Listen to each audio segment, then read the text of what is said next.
Will the House please come to order and members kindly take their seats? Will the House please come to order? Good morning. The devotional today will be led by Cassandra Grigware of the safety team in Burlington.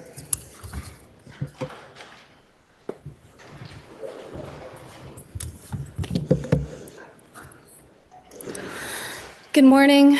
Thank you for having me.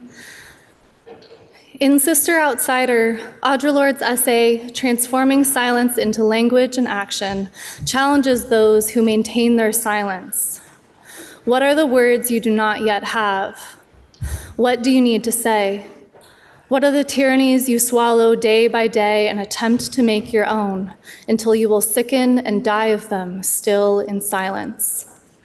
Page 41. It has been more than 10 years, a decade since the first time I was raped.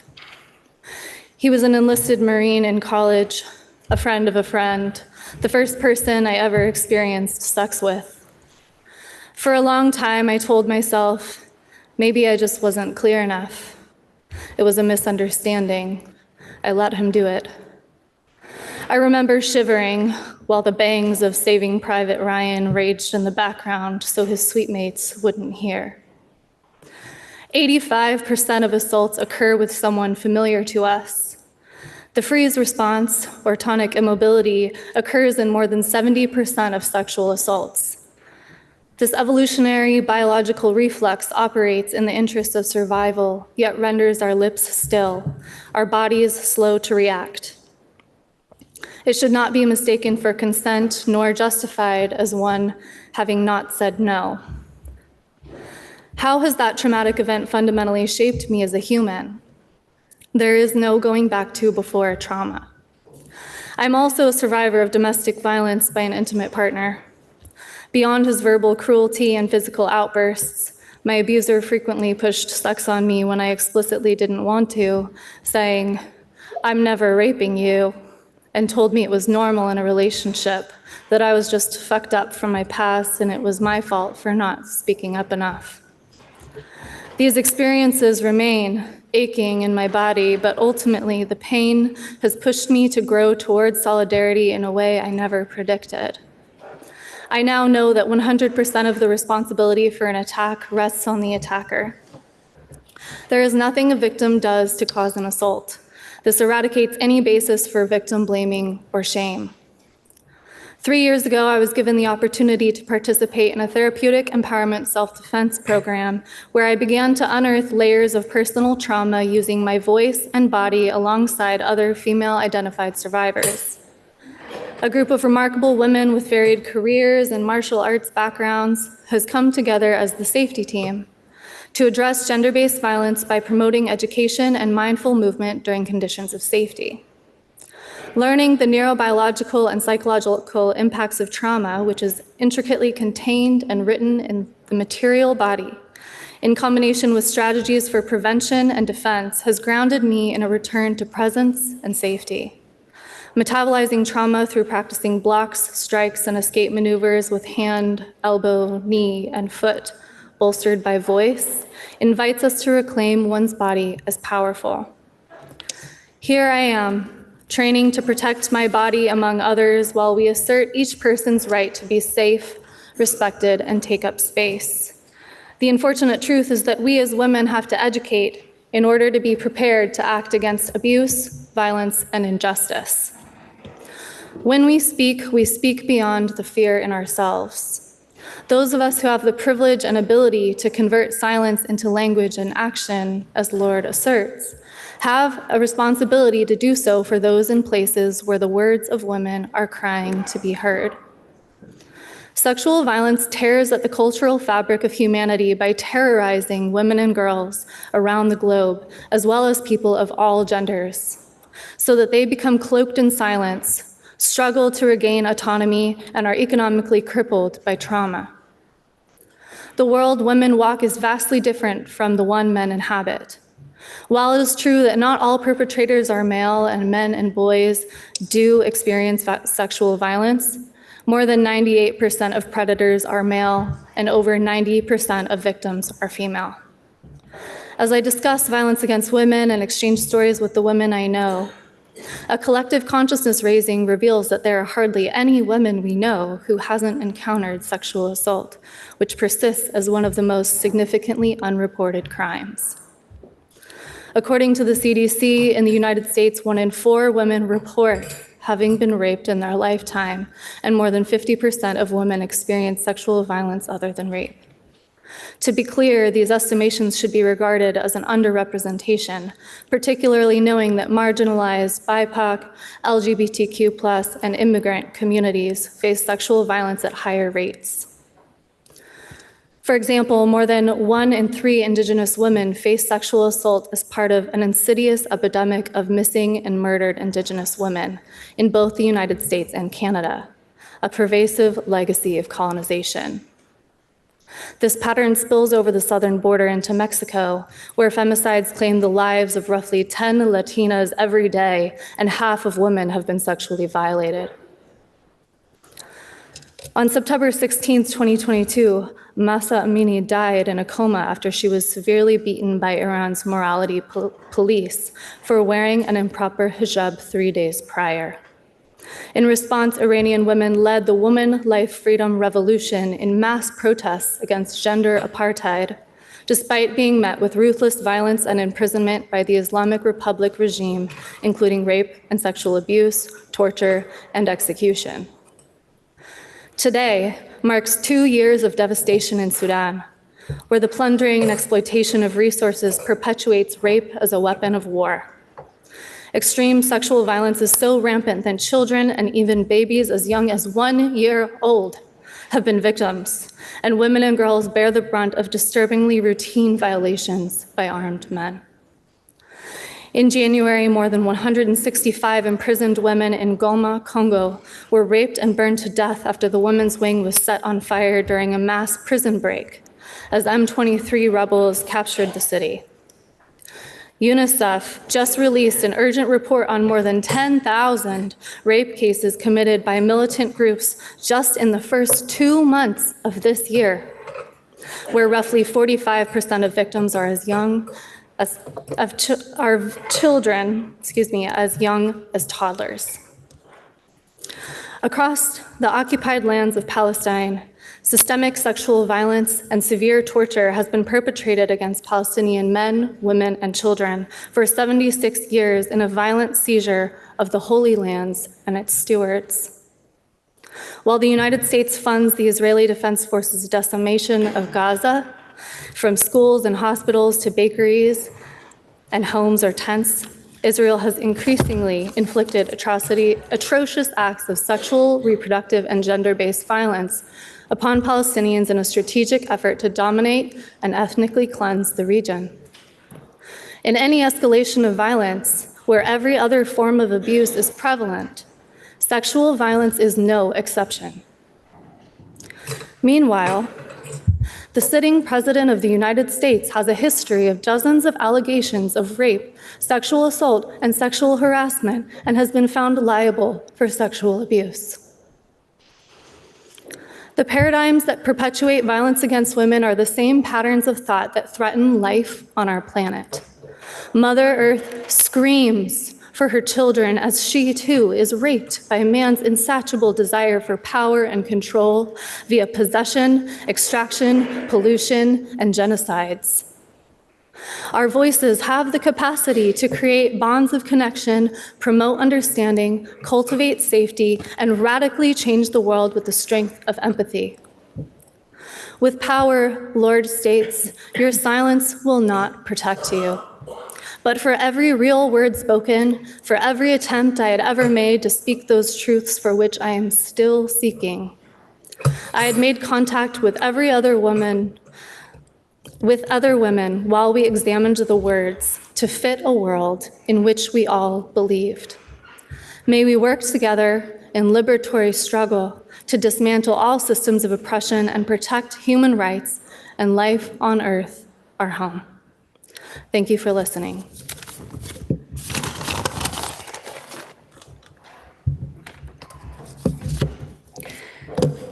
Will you please rise as Pages Atticus Lawler of East Montpelier and Eleanor Brady of Williston lead us in the Pledge of Allegiance.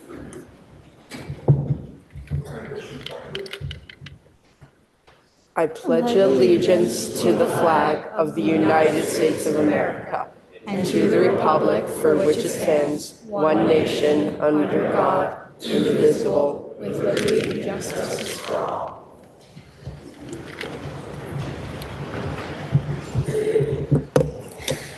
Members, we have received requests to read two House concurrent resolutions that the House and Senate adopted pursuant to the consent calendar. The first is HCR 90, which is a House concurrent resolution congratulating the 2025 Burlington High School Seahorses Division I Championship Girls Basketball Team. Please listen to the reading of the resolution. Whereas 49 years is an extraordinary interval between earning championship titles or even playing in this decisive game. That was the Seahorses' legacy, and in 2025, they were determined to end this prolonged drought on both scores. And whereas fielding a talented third-seeded team, Burlington tipped off at the University of Vermont's Patrick Gymnasium before a cheering hometown crowd against the top-seeded St. Johnsbury Academy Hilltoppers.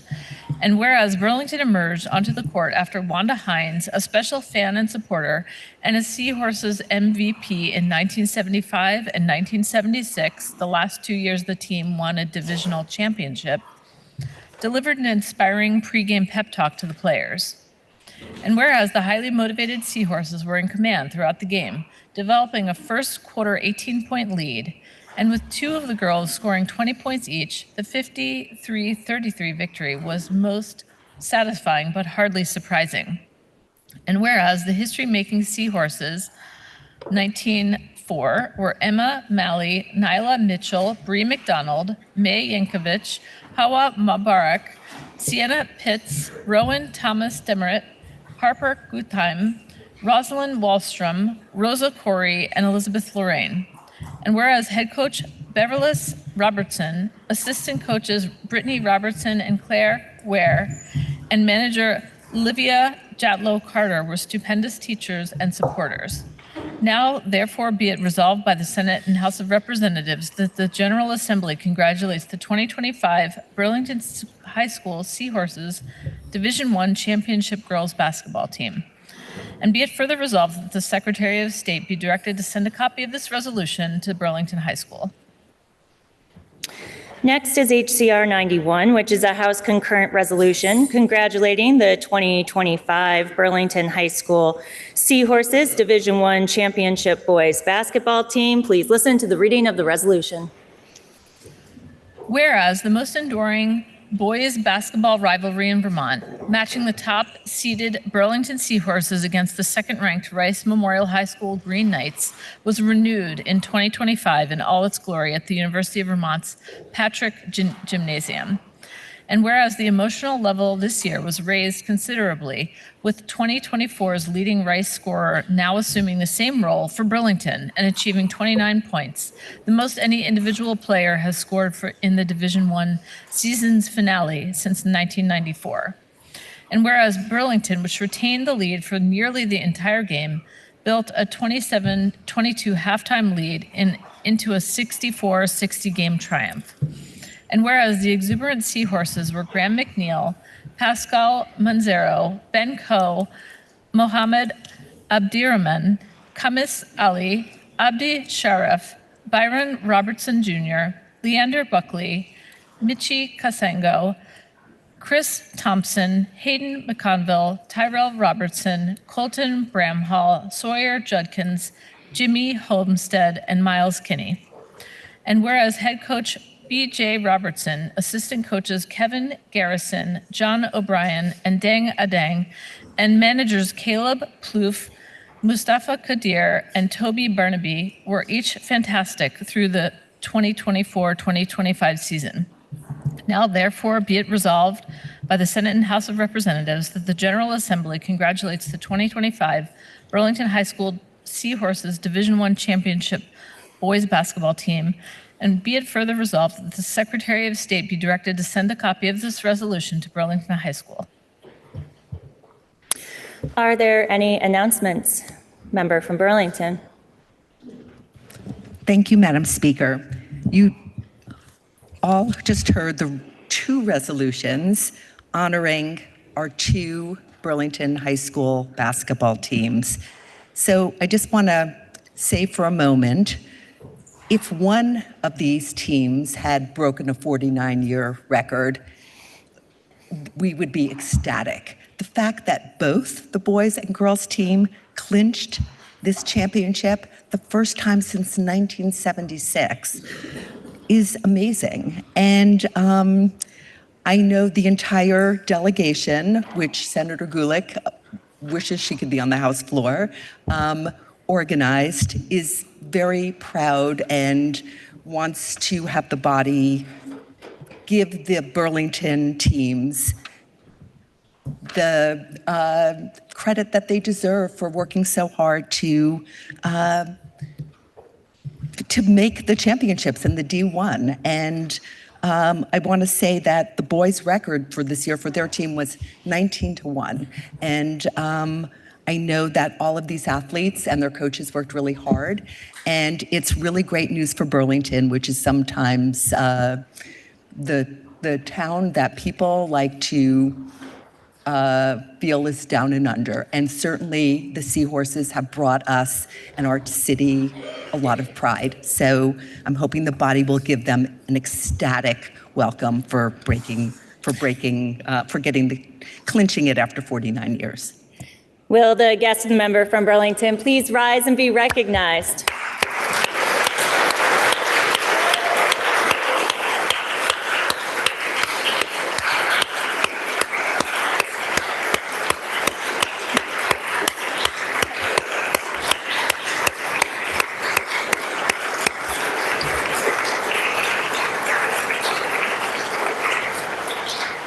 Are there any further announcements, member from Burlington?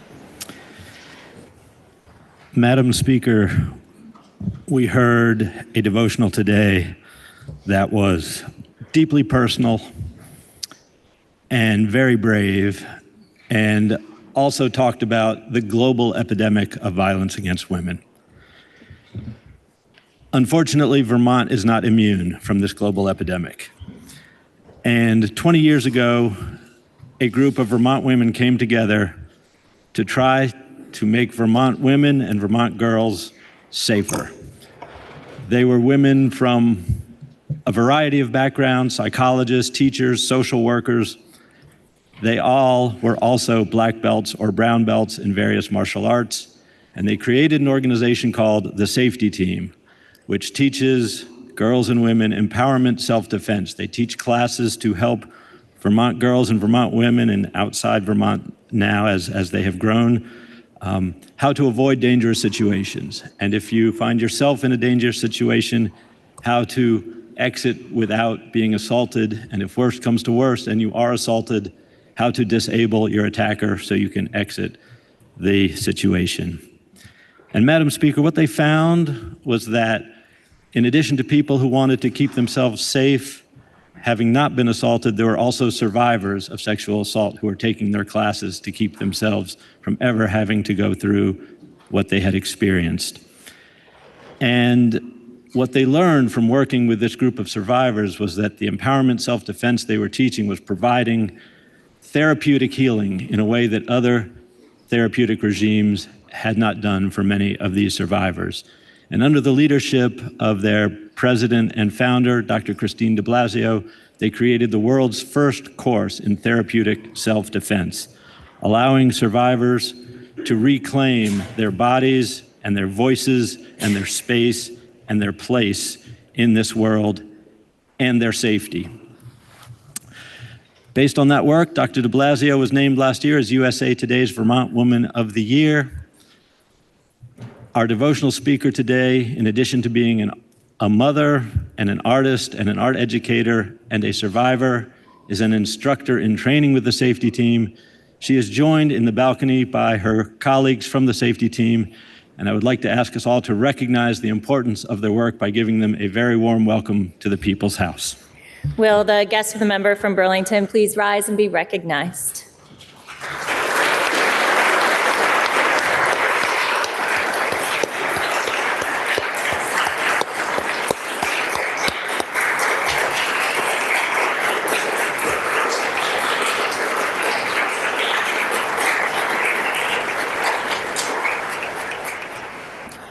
Are there any further announcements? Member from Cambridge. Thank you, Madam Speaker. Excuse me. The Rural Caucus will be meeting tomorrow morning from 8 to 8:45 in room 10 and on Zoom. We'll be hearing from the New England Rural Health Association and discussing community paramedicine. All are welcome. Are there any further announcements? Member from Putney. Thank you, Madam Speaker. I'd like to just take a moment to recognize today's date, April 15th.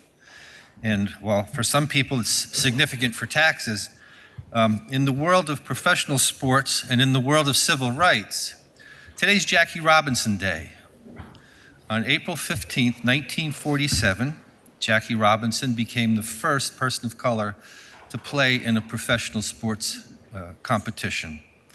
He broke the color barrier and opened the door for generations of athletes forthcoming, despite what he went through. What he went through experiencing the bias, the prejudice of the day, amplified by how that happened on the field as well. But because of his athletic prowess and his amazing demeanor, he actually worked himself into the hearts and minds of baseball fans and sports fans across the country and through the generations. And we take a moment today to recognize Jackie Robinson.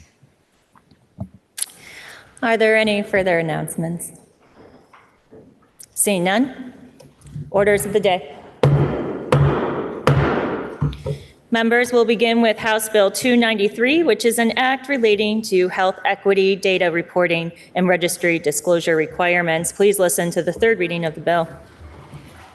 H 293, an act relating to health equity data reporting and registry disclosure requirements. The question is, shall the bill pass? Are you ready for the question? If so, all those in favor, please say aye.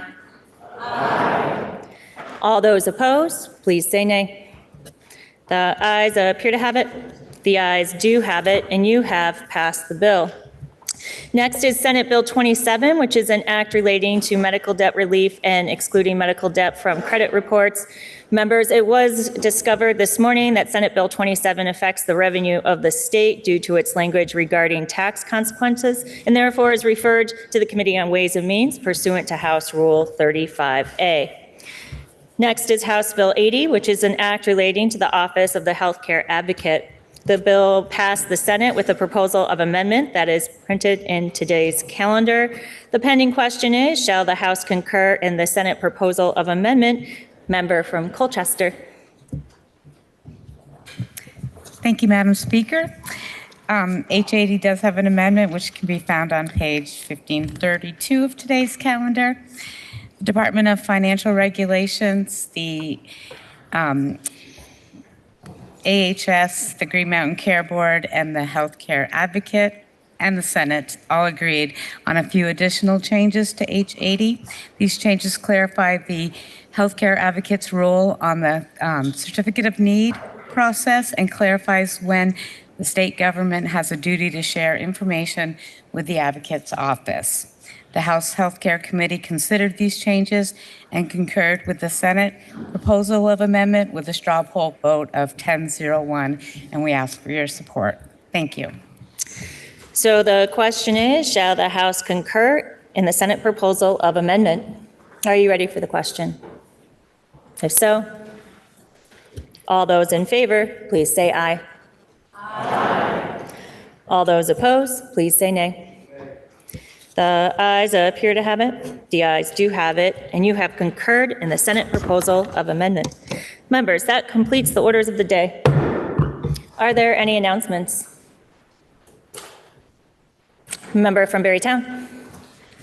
Madam Speaker, it has come to my attention that a certain member of this body felt they needed to laugh out loud and put their head on their desk during my vote explanation last week when I used the phrases Vermont Republican and Phil Scott Republican.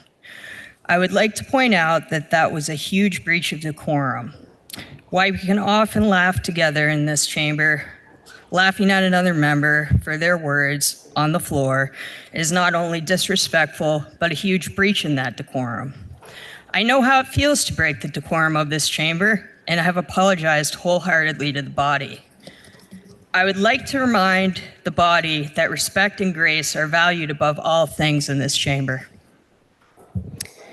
Are there any further announcements? Member from Essex Junction?